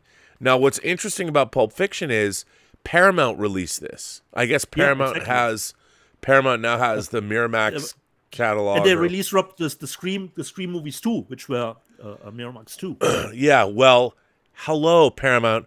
Where is my English Patient 4K disc? Give me the English Patient in 4K. I need it. I need it now. Give it to me. I want it. But this is spectacular. And you know what? I revisited the special features from 2001. Pretty good, fun interviews. So I got these. Yeah. Nice. I finally got Real Genius. I was trying to catch up on all the ones I missed because of mortgage payments. This is a great transfer. I love this movie. And again, the fact that they shout out to Sony for doing multiple artwork for this. Oh, this is not the usual forte. No, and so I mean, I don't know if I'm down with this artwork so much. I mean, it's kind of cool. It's cool. Yeah. And then there's this artwork. This is not the key art, but to have two different pieces of artwork on this movie, I mean, somebody cares. It's not reversible. Transfer is very nice. I mean, this is actually a widescreen film shot in Panavision. Okay. It looks terrific for what it is. I really like this film. This is one of my favorite 80s movies. And looks great and sounds great. I would expect nothing less from Sony. So they did a great job. And Pulp Fiction is great. And then finally, talk about George Felsenstein. You can't bring him up enough. I don't know. I mean, he must have consulted. Dude. This, I've owned this movie on VHS. I've owned this movie on Laserdisc. I've owned this movie on DVD. I've owned this movie on Blu-ray. I've now owned this movie on 4K. I'm never going to buy it again. Did you show a special edition at some point? Yeah, a big box. Yes, that was the DVD box set. And the funny thing is, I did buy the UK. So I don't have my driver yet. I've got 4 discs coming from the UK, including the box set of Casablanca with all the swag in it. Figured why not? Had to buy it. This transfer is spectacular. And George told me that they did some audio cleanup as well because the new audio. This movie has never looked and sounded better. And I'll tell you something. You know, every time I watch this movie, I think to myself, wow, this it feels so contemporary still. It's 42, so what is that? 60. It's 80 years old. 80. This movie's 80 years old. This disc is fucking incredible. It looks amazing. It looks awesome. Amazing. Now, so like watching it for the first time. It's just it's spectacular. And a couple years ago, they showed it at the Will Rogers. They showed it on a big screen outside. We took the dogs and hung out, and it was great. But I want to show one last thing. I want to show a special edition. I don't usually show special editions, but I want to show a special edition. Yeah. Because people have slept on this, and I think people forget it even exists. Okay. Here is the special edition Blu-ray of Avatar. Shiny. There is 3 different versions of Avatar in this special edition. Okay. Now, you've got your slipcase, yes. Now, then, outside the slipcase, it has a second slipcase. So here's the cover. Now, then, this comes out. Nice. And now this is a Fox. This is a new release, Rob? No, this is the original release of Avatar on Blu-ray. So just a Schnäppchen now? No, I don't know if you can find this. I bought this when it first came out. This is just a special feature. Yeah, so you open it up, and it's a Fox special. It's a nice. A book, and great one. Yeah, it's pretty great. Now there are 3 versions of Avatar. Actually, I thought there are only two. no, there are versions. 3. There is the theatrical version of Yeah. Avatar. There is the theatrical re-release of Avatar where they added 8 minutes. Oh, okay. Then there is the director's cut of Avatar that's 16 extended, minutes longer. Yeah. So in this disc, so when you pull these out, so they each have a different. Nice. So, and officially, the extended collector's edition. Well, it's not until you look at it, but there's 3 different versions, and then there's special features. But it's funny because with Avatar opening in 6 days, I hadn't watched this disc in a while, and I watched it last night, and it's it's spectacular, and I'm really happy to have this, and I really like the longer extended version. There's more to Jake Sully on Earth. You see him in a wheelchair, like you see the future Earth, but again. This is a great special edition, and I'm glad that I have it. I'm sure they're going to re-release it.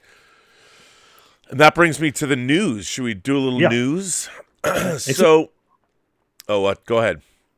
Yeah, do the news. Exactly. The news. Well, speaking of Jimmy C has reported, and one of our viewers alluded to it, The Abyss. He says it's going to come out in 4K in March.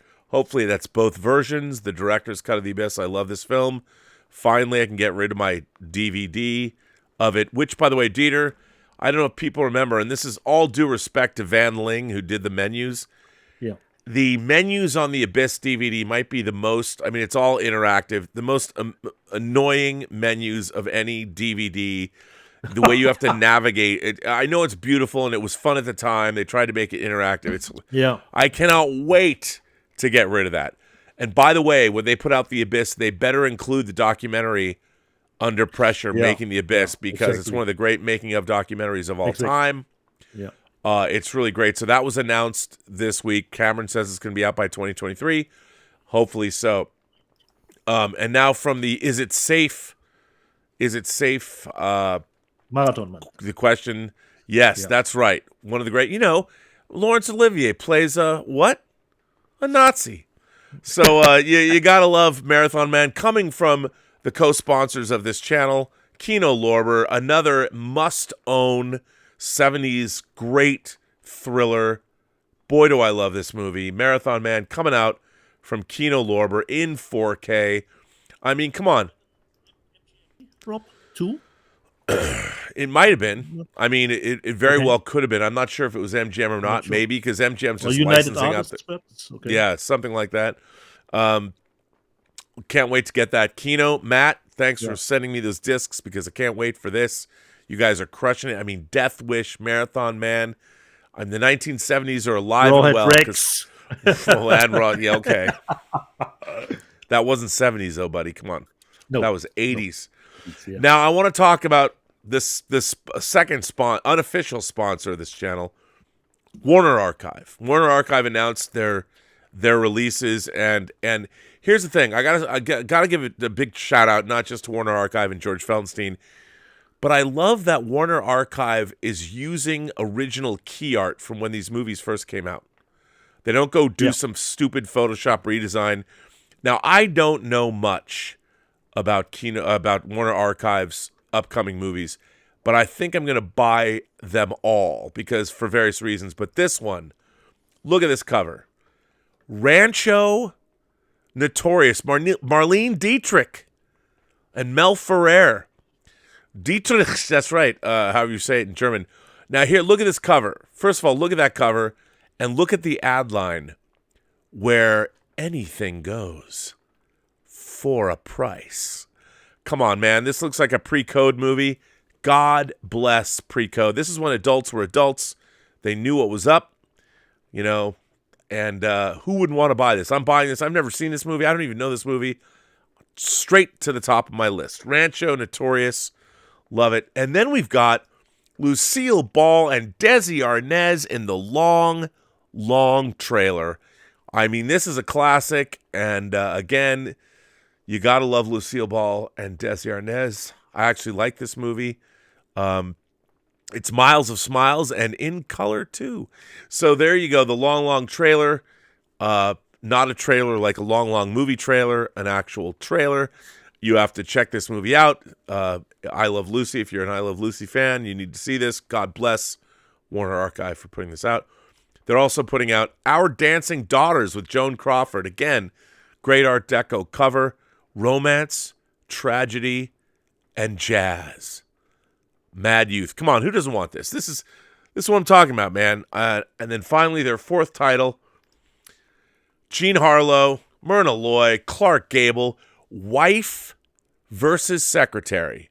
Never seen this movie. Look at this cast. How can you not want this? Wife versus Secretary. I mean, that should be a reality show. I don't know why it isn't. But come on, Warner Archive. You guys are killing it. And then finally, Goodbye, Mr. Chips. I mean, this is Grig Garson and Robert Downey. This is a great movie. Again, look at that. Look at that cover. God damn, Warner Archive. I'm going to buy all these movies. They are great. So, there you go. They should. They should sell bundles of these. Then we got my friend Darren Stein's movie Sparkler from the late 90s. This is a good film, good cast. Look at that, Freddie Prinze Jr. Seth, and that's not Seth Green. That's Jamie Kennedy. All good. And then we've got 2 4K steelbooks from Leica Studios. We got the Box Trolls coming out in 4K as a steelbook, and Kubo and the Two Strings, which is a great film directed by Travis Knight. Great 4K steelbooks coming out. And speaking of Jesus, Jess Franco, we've got The Girl from Rio coming out, and this is coming out from Blue Underground. I've never seen this movie. I don't know why there's dome cities and futuristic buildings, but look at this cover. I'd love to know the girl from Rio. She's a redhead. Who wouldn't want to know her? There she is, 4K coming out. Oh, yeah. I'm all about that. And now my boys at Kino Lorber, not to be outdone, they're putting out Bernardo Bertolucci's The Conformist in 4K, which I love this film. Brand new 4K restoration. You go, Kino Lorber. Can you guys get any cooler? The answer is no. No, they can't. We've got the original Swamp Thing is coming out in 4K. That's pretty exciting. The original Swamp Thing. And you know what? That's good to get. Adrienne Barbeau, her bountiful bosom heaving in the swamps. Who doesn't want to watch that? I don't know. I do. I love Adrienne Barbeau. Stevie Wayne from KAB Antonio Bay. There you go. We got Don Coscarelli's Bubba Hotep coming out in 4K. This is a great movie. Bruce Campbell is an aging Elvis. Ozzie Davis. I mean, you got to love this film. I love this movie. Bubba Hotep coming out from the man who directed Phantasm. Finally great to get that. And you know what? The one movie that Bad Robot made that I actually like, that J.J. Abrams, I know, right? I'm going to talk something great. Here's something great from the folks at Bad Robot. That's right. Cloverfield, a beautiful 4K steelbook of Cloverfield. Now, people would say, well, Rob, how good can a found footage movie look in 4K? Well, good. It's going to see. Yeah, I love Cloverfield. Love this movie. It's a great kaiju movie. I love it. It's fantastic. And my Cloverfield, like the last 10 minutes of my Blu-ray disc are screwed up. I've never replaced it, so I'm happy to get this. It looks like a great package. I do love the artwork on the steelbook. It's very clever.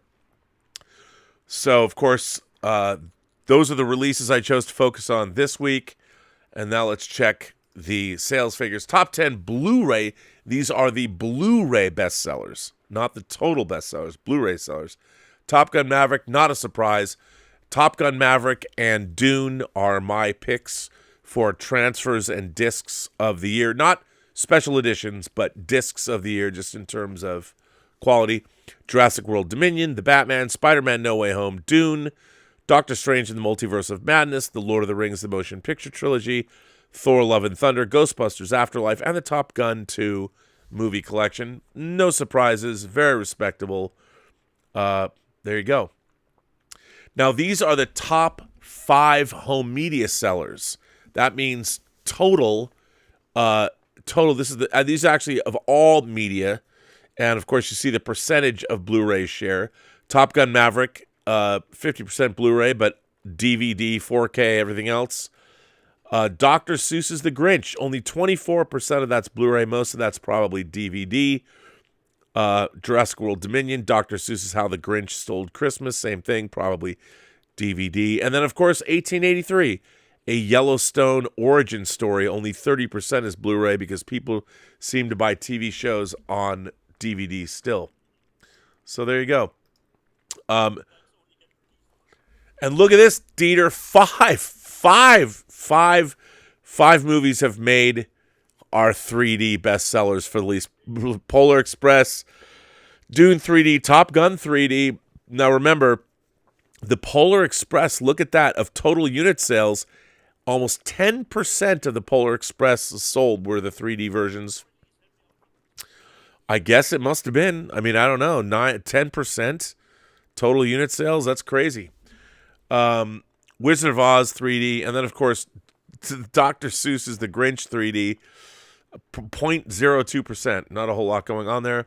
And then the top 5 4K discs: Reservoir Dogs, Lord of the Rings, Top Gun 2-movie collection, The Batman 4K, and Dune 4K, ramping up for Christmas.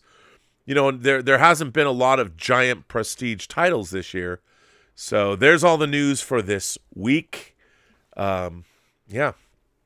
Nice. So there you go. No surprises there. The Alex Zorba was a member, has become a member again. Stavros Enenglau. Yeah, I stumbled across that name too, Rob.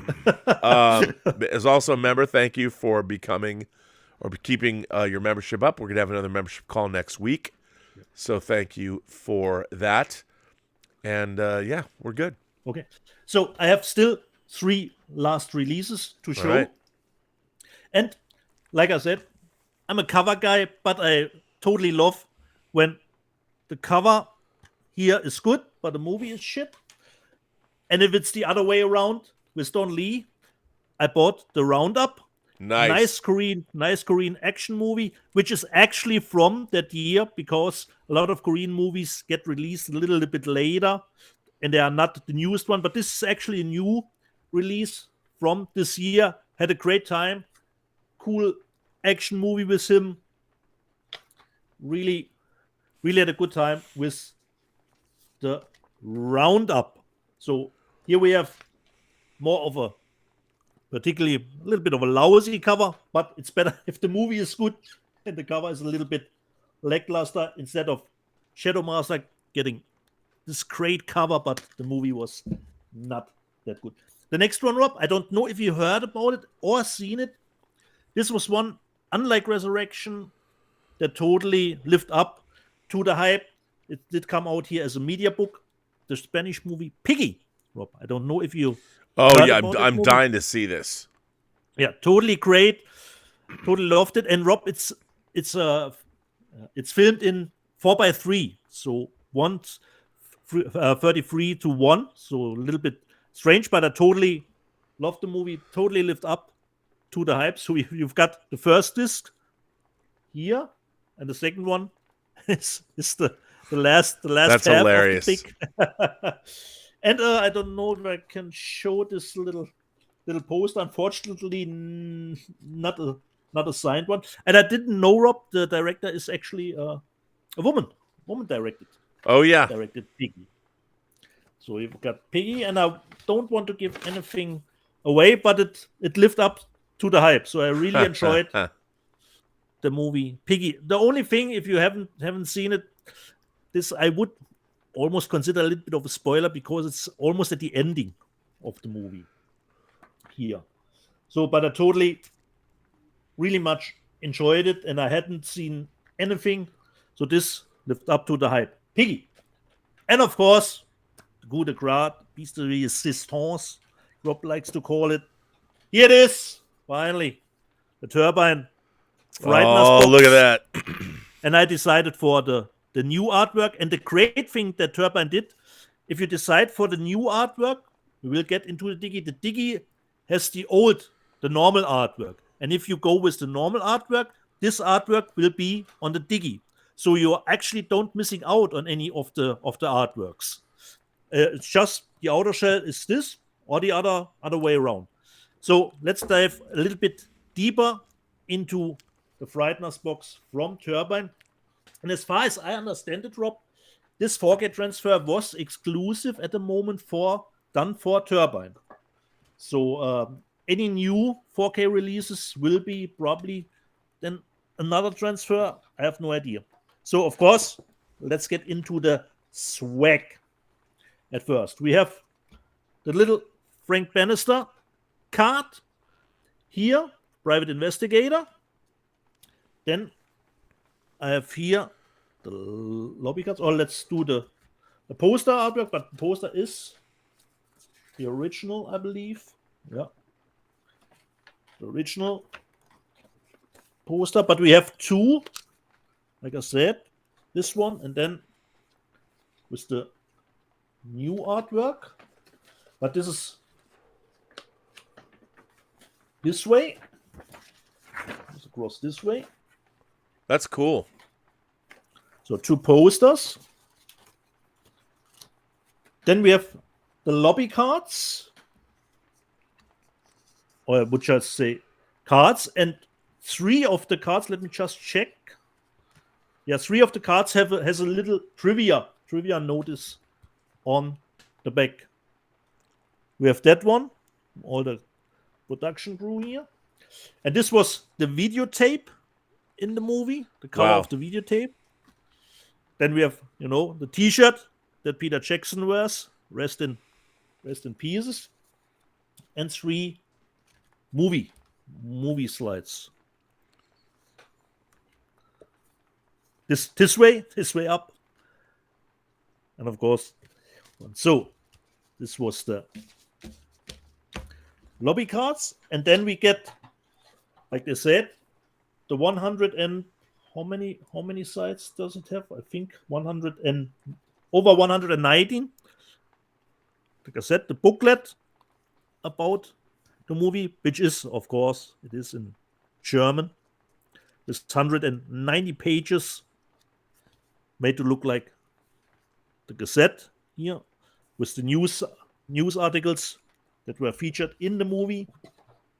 And then, like I said, the Digi with the discs. If you decide to get this one, you get the Digi in this version.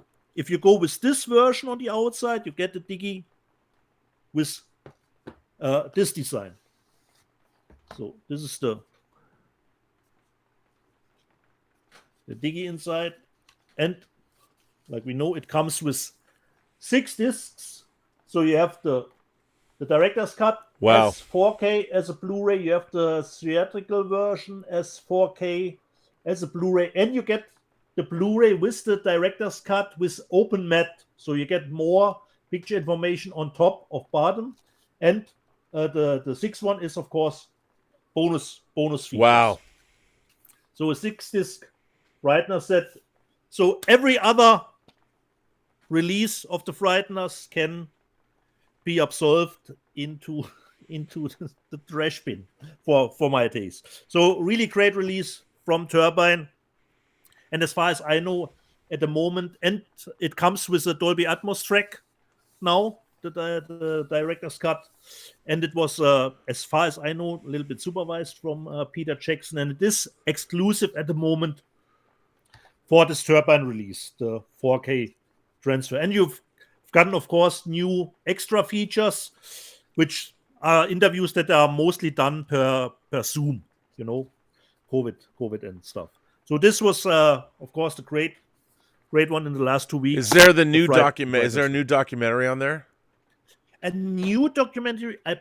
I think yes, Rob. I think yes, but it's combined with some, some Zoom interviews. There is a new documentary, but it's mostly people that work behind the scenes, Right, yeah. Like help me, Richard Taylor from the Weather Workshop is in it, Perhaps people that work behind this.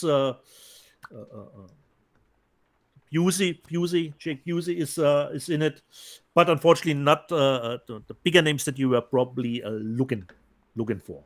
So the Frighteners set from Turbine. Gotta get it, man. You gotta help me out with that website so I can get it in English. Yeah.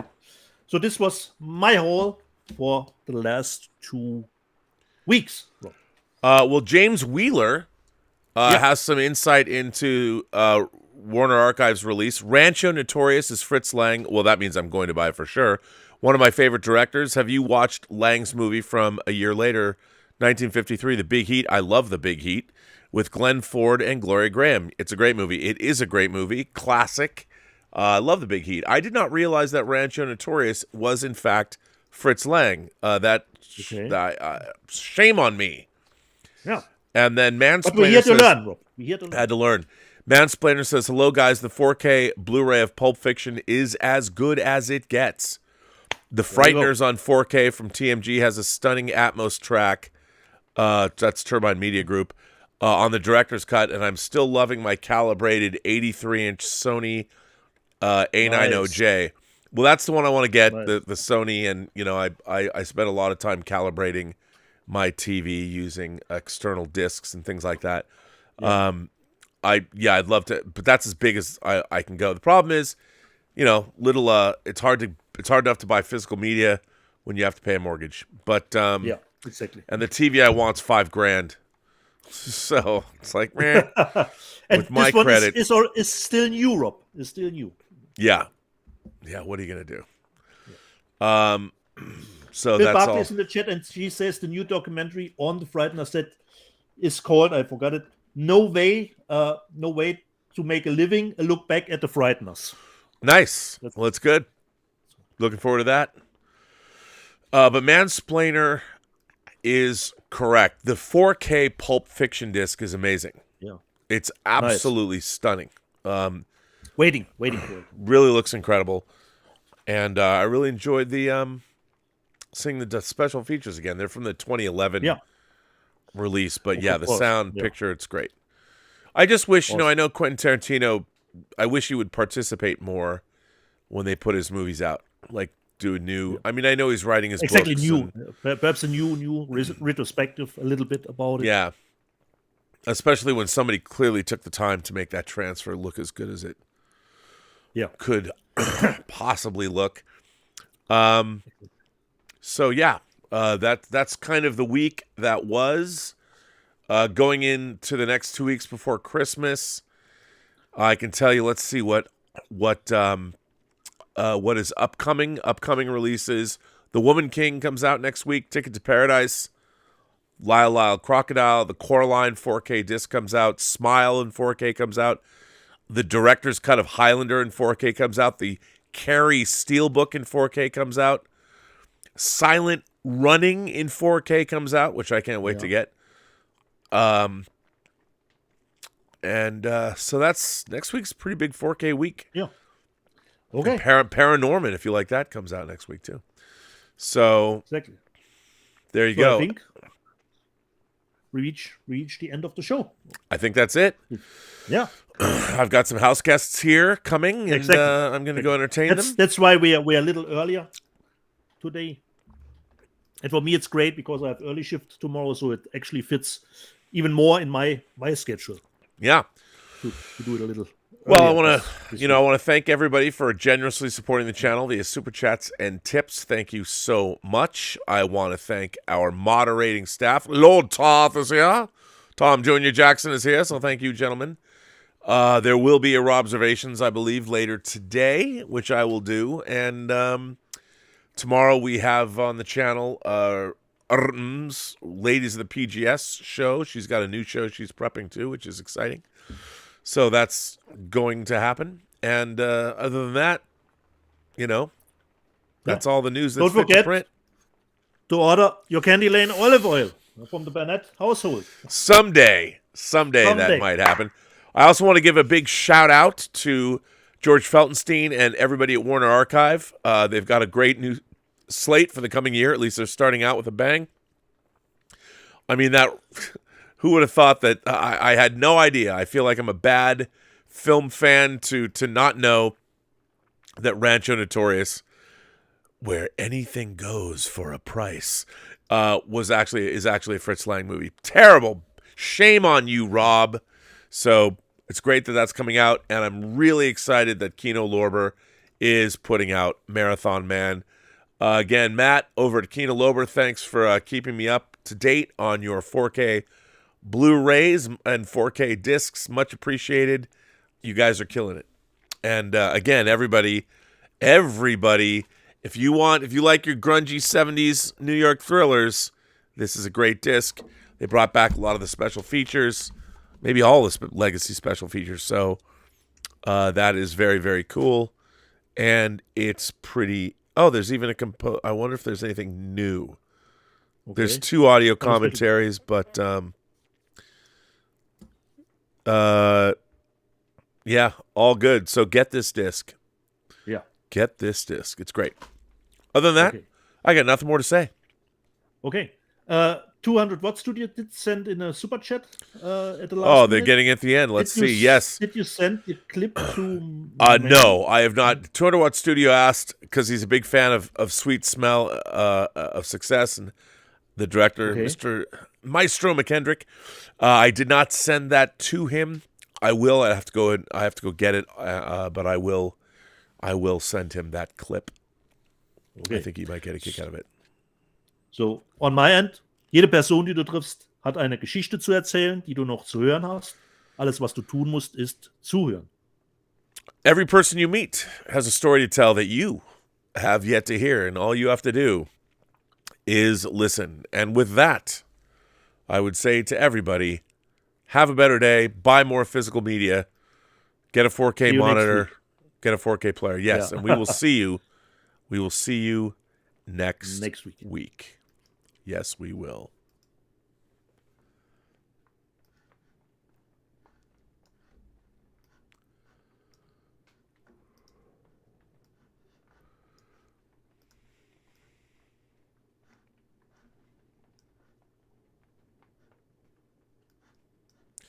You know what I realized? I forgot to play our ending. Awesome.